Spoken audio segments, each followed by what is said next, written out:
Sasa bado tunaendelea na zile series zetu za makosa 12 yanayofanywa na wafanyabiashara wanaouza vinywaji. Tumeshaangalia mpaka sasa hivi makosa 5. Sasa leo tunazungumzia kosa la 6. Sasa hilo kosa la 6 ni kosa gani? Kaa nami mpaka mwisho. Kosa la 6 ni kutokuwa na wasambazaji wa vinywaji ambao sio wazuri. Inabidi uwe makini hapo, kwa sababu hawa jamaa ndio wanaweza wakaua biashara yako. Kuna mambo mawili ambayo inabidi uwe makini.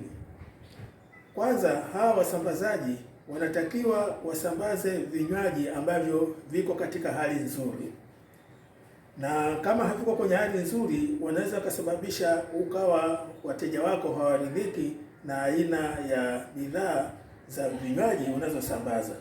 Kwa hiyo hilo ni kosa mojawapo ambalo linasababishwa na kutokuwa na wasambazaji wazuri wa vinywaji. Sasa tuangalie kosa linalofuata la pili. Kosa la pili ni kuwa hawa wasambazaji wanakuibia, kwa maana kuwa wanakuuzia bidhaa kwa bei ya juu kuliko kawaida. Sasa hii inaweza kusababisha na wewe ukauza bidhaa zako za vinywaji kwa bei ya juu na ukajikuta unaondolewa kwenye biashara.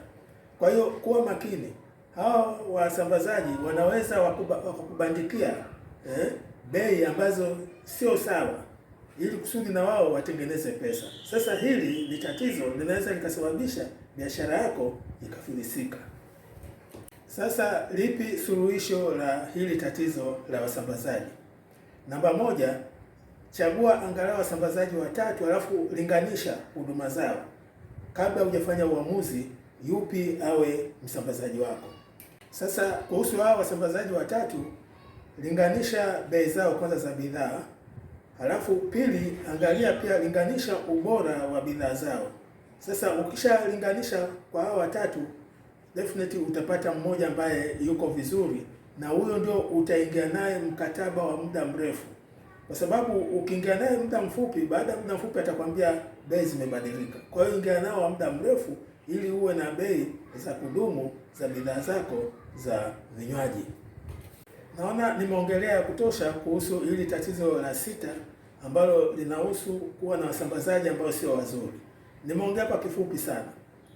Sasa ninachokwambia, ukitaka uelewe details zote za haya mambo, njoo kwenye YouTube channel yetu inayojulikana How to Start Business. Huko ndio kuna kila kitu. Karibu.